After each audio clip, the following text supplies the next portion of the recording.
அதனால நாம 2 குழந்தைகளுக்கும் பேமெண்ட் கொடுக்க வேண்டியதா வரும் என்றான். யோ, உங்க ஆளு ராகவ கொடுக்க சொல்லியா?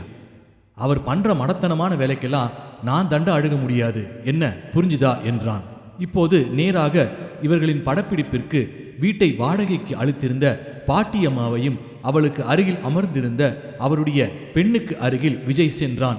உடனே பாட்டி விஜயை பார்த்து, ஏயா என் மவளை எப்படி அசிங்கப்படுத்துறீங்க?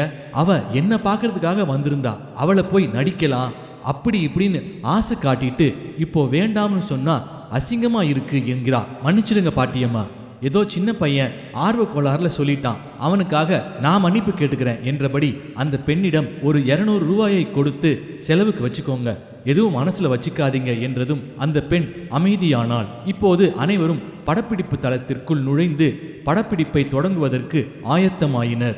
முந்தைய தினத்தை விட அடுத்த நாள் ஞாயிற்றுக்கிழமையாக இருந்ததால் மக்கள் படப்பிடிப்பை பார்வையிடுவதற்கு வீட்டிற்கு வெளியே கூட்டம் சேரத் தொடங்கியது. அப்போது அங்கிருந்த ஒருவர் கோவூர் நகராட்சிக்கு பணம் கட்டணும், கட்டியாச்சா என்று கத்தினார். உடனே விஜய் அவரிடம், சரி கட்டுறோம், எனக்கு அதற்கான ரசீது கிடைக்குமா என்றான். உடனே ஒரு புத்தகம் போன்ற ஒன்றை எடுத்து அவனிடத்தில் காண்பித்து, ஐயா இது உங்களுக்கு மட்டும் இல்லை, யார் இங்க வந்து படப்பிடிப்பு எடுத்தாலும் எங்களோட நகராட்சிக்கு பணம் கட்டியாகணும் என்பது முறை என்றார். எவ்வளவு கட்டணும் என்றதற்கு, ஒரு நாளைக்கு 600 ரூபாய், நீங்க 2 நாள் படப்பிடிப்பு நடத்துறீங்க, அதனால 1200 ரூபாய் கொடுங்க என்றார். அதனை எடுத்து கொடுத்ததும் வணக்கம் வைத்தபடி சென்றார். கூட்டம் வெளியே சேர்ந்து கொண்டிருப்பதை கண்ட விஜய் மனதிற்குள், நாமளே ஒரு காலத்துல இப்படிதான் ஆணு வேடிக்கை பார்த்துட்டு இருந்தோம், இப்ப என்னடான்னா நாம நடத்துற படப்பிடிப்பை பார்க்கறதுக்கு கூட்டம் அலைமோதுது.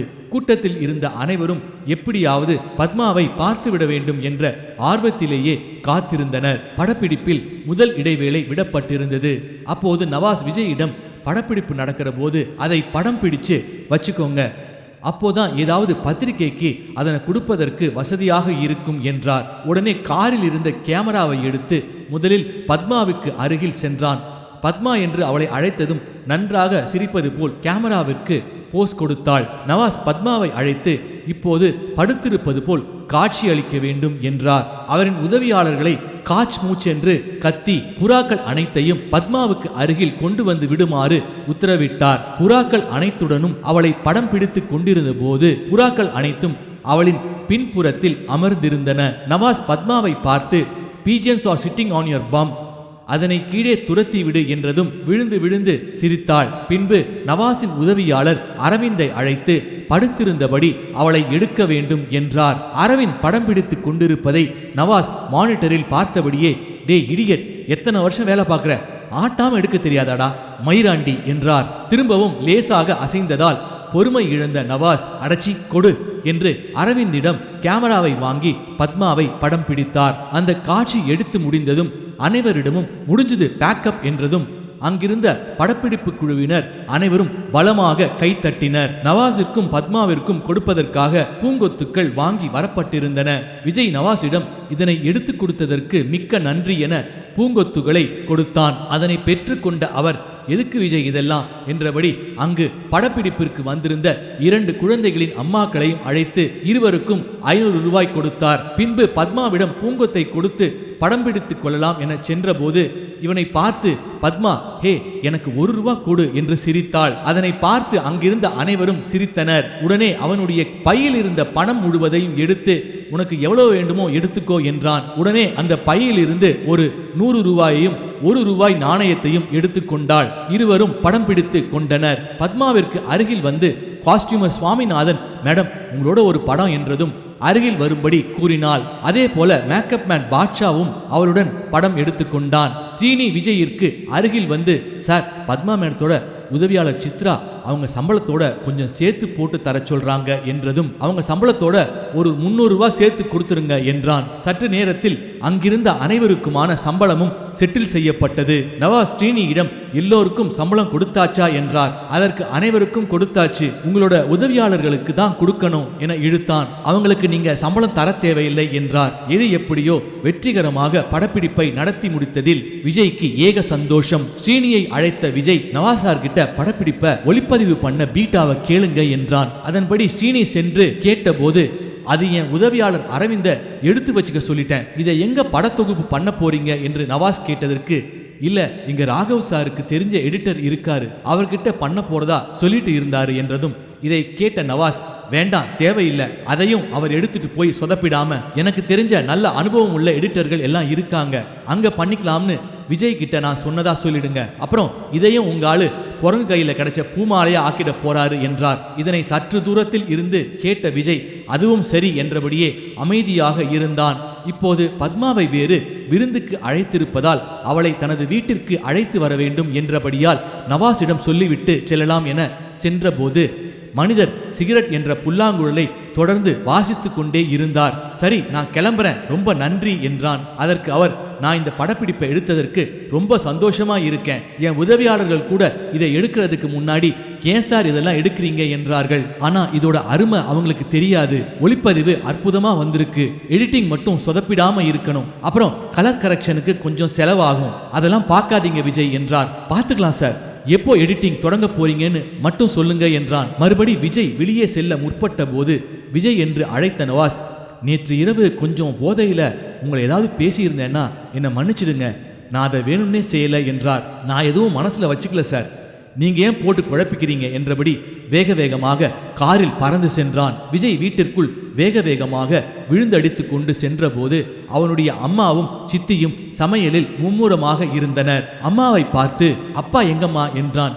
அப்பா அவசர வேலையா இன்னைக்கு சாயங்காலம்தான் டெல்லிக்கு ஃப்ளைட் பிடிச்சு போயிட்டாரு, நான் கூட பயந்தேன்டா அப்பா ஏதாவது சொல்லுவாரோன்னு, நல்ல வேலையா திடீர்னு ஏதோ வேலைன்னு கிளம்பிட்டாரு என்று அம்மா சொன்னபோது அப்பா போய் தொலைஞ்சாரு என்று இருந்தது. அப்புறம் உனக்கு தான் தெரியுமே, சித்திக்கு சினிமா நடிகர்கள் நடிகைகளை அவ்வளோ பிடிக்குமே, அதான் இவளையும் வர சொன்னேன், அதுவும் இல்லாம எனக்கும் உதவியா இருக்குமேன்னு பார்த்தேன், அசைவம் எதுவும் செய்யல இல்லை, ஏன்னா அந்த பொண்ணு ஆச்சாரமான பிராமின், அவ கேட்ட சாம்பாரோட செஞ்சியா என்றதற்கு சித்தியை காண்பித்து, இப்போ அவ தான் சாம்பார்ல போடுறா, அந்த பொண்ணுக்கு கொடுக்கும்போது கொஞ்சம் வெங்காயம் தூவி மேலே சாட் தூவி கொடுக்கலாம், ஏகமா இருக்கும் என்றபடி எப்போ கூட்டிட்டு வர போற என்று சற்று ஆர்வத்துடன் அம்மா கேட்டாள். நான் மேலே போய் குளிச்சுட்டு கூட்டிட்டு வரேன், இந்த ராகவ் பையனுக்கெல்லாம் பத்மா நம்ம வீட்டுக்கு வரத தம்பி போய் சொல்லிட போறான், அவன் நம்ம வீட்டுக்கு வரது யாருக்குமே தெரியாது, சொல்லி வச்சிடு என்றான். அவனுடைய சித்தியை பார்த்து, சொல்றேன்னு தப்பா எடுத்துக்காத, அந்த பொண்ணுகிட்ட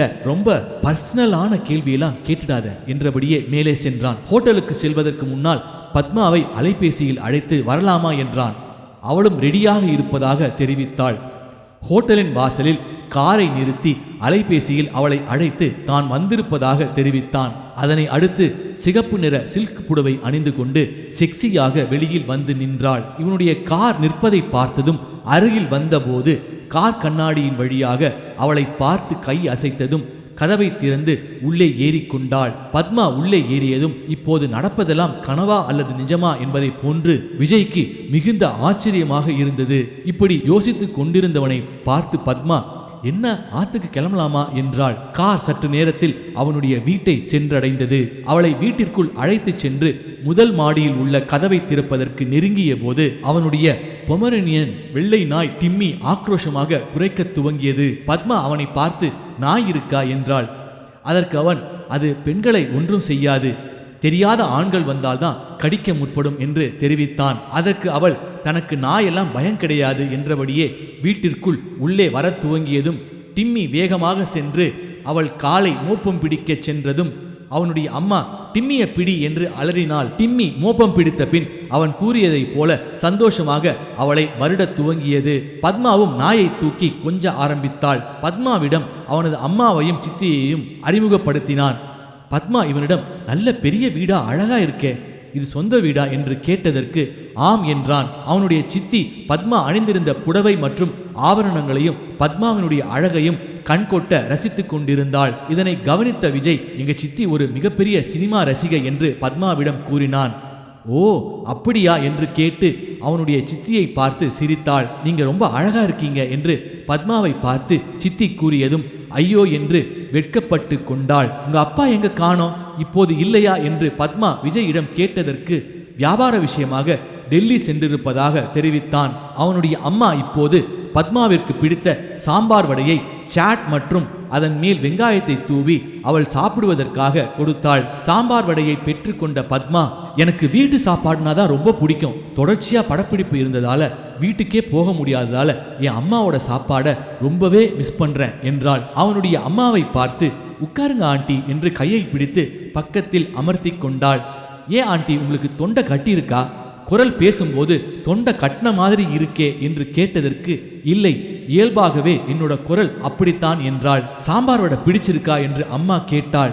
ரொம்ப பிரமாதம் என்றாள் பத்மா.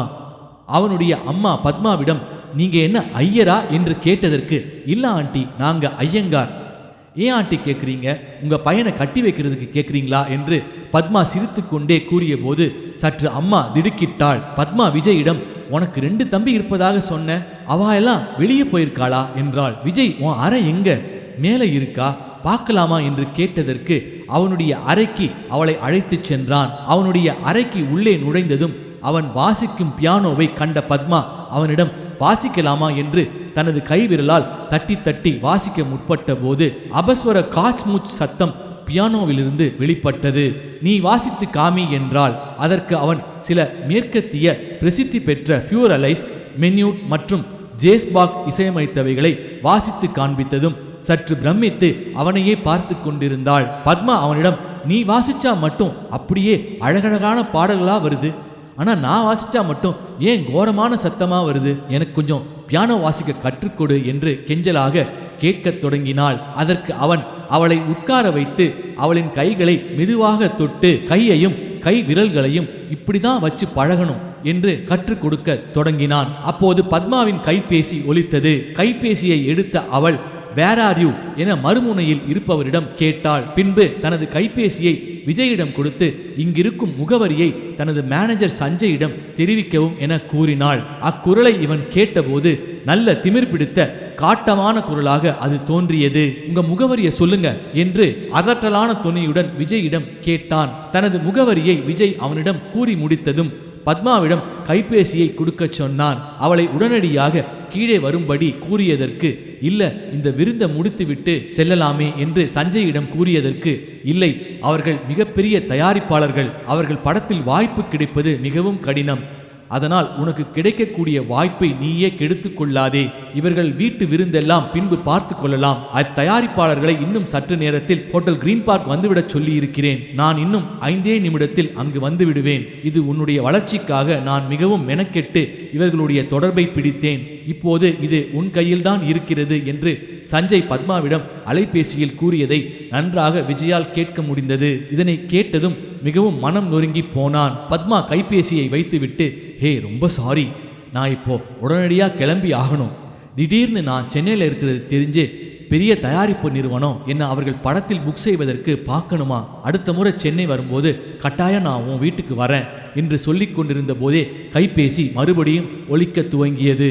ஐயோ, அவன் கூப்பிடுறான், பாப்போம் விஜய், ரொம்ப சாரி, வா கீழே, அம்மா கிட்ட சொல்லிட்டு போயிடுறேன் என கீழே இறங்கி அவனின் அம்மாவிடம், மன்னிக்கணும் ஆண்டி, கொஞ்சம் அவசரமா கிளம்பி ஆகணும், தப்பா எதுவும் எடுத்துக்காதீங்க, அடுத்த முறை நிச்சயமா வரேன் என்று தனக்கு குங்குமம் இட்டுவிட கூறினாள். பூஜை அறைக்கு பத்மாவை அழைத்து சென்ற அம்மா குங்குமத்தை இட்டுவிட முற்பட்ட போது மறுபடியும் சஞ்சயின் அழைப்பு கைபேசியில் ஒலித்து கொண்டே இருந்தது. விஜயின் சித்தியும் திடீரென பத்மா சாப்பிடாமல் கிளம்பியதால் மிகவும் ஏக்கமாக குங்குமம் இட்டு விடுவதை பார்த்து கொண்டிருந்தாள். கிளம்புவதாக சித்தியிடம் சென்று பத்மா கூறியதும், அடுத்த முறை நிச்சயமா வரணும் என்று சித்தி கூறினாள். இச்சூழ்நிலை அனைவருக்கும் தர்ம சங்கடமாக இருந்தது. பத்மாவை விஜய் வழி அனுப்புவதற்கு வெளியில் சென்றதும் சஞ்சய் அவளுக்காக காரில் காத்து கொண்டிருந்தான். பத்மா விஜயிடம் ஏதோ பேச முற்பட்ட போது பீம் என்று நீட்டமாக காரின் ஒலிபெருக்கியை தொடர்ந்து அடித்து சீக்கிரம் வருமாறு தனது கோபத்தை வெளிப்படுத்தினான். காரின் அருகே பத்மா சென்று விஜயை சஞ்சயிடம் அறிமுகப்படுத்திய போது அவனை சுத்தமாக சட்டை செய்யாமல் ஆங்கிலத்தில் அவளிடம் நிலைமையை புரிந்து கொண்டு காரில் சீக்கிரம் ஏறச் சொன்னான். காரின் உள்ளே சென்று அவள் அமர்ந்ததும் விஜயை பார்த்து வருகிறேன் என கையசைக்க முற்பட்ட போதே சஞ்சய் காரின் கண்ணாடியை வேகமாக மூடி விஜயை முறைத்து கொண்டே காரில் சீறி பாய்ந்தான். கார் சற்று தூரம் சென்றதும் மேனேஜர் சஞ்சய் பத்மாவிடம், நீ எவ்வளவு பெரிய ஸ்டாரு, அது தெரியாம யார் கூப்பிட்டாலும் அவங்க வீட்டுக்கு போயிடுறதா? நான் சொல்ற மாதிரி நீ கேட்டு நடந்துட்டா உன்னை உச்சத்துக்கு கொண்டு போயிடுவேன் என்று பேசிக்கொண்டிருந்தவனை மறித்த பத்மா, சஞ்சய், சொல்றேன், தப்பா எடுத்துக்காத, நான் யார் சொல்றதையும் கேட்டு இந்த இடத்துக்கு வரல, இதன் தொடர்ச்சி அடுத்த பதிவில். இந்த பதிவை கேட்கும் வாசகர்கள் நீங்கள் கேட்பதோடு மட்டும் அல்லாமல் இதனை உங்கள் நண்பர்களுக்கும் அறிந்தவர்கள் வட்டத்திற்கும் பகிருமாறு தாழ்மையுடன் கேட்டுக்கொள்கிறேன். இந்த வீடியோ பிடிச்சிருந்தா லைக் பண்ணுங்க, ஷேர் பண்ணுங்க, கமெண்ட் பண்ணுங்க. அதே போல சப்ஸ்கிரைப் பண்ணாதவங்க சப்ஸ்கிரைப் பண்ணிக்கோங்க. அப்பதான் தொடர்ச்சியா நம்ம போடக்கூடிய எல்லா வீடியோஸும் வரும். அடுத்த பதிவில் சந்திப்போம். நன்றி, வணக்கம்.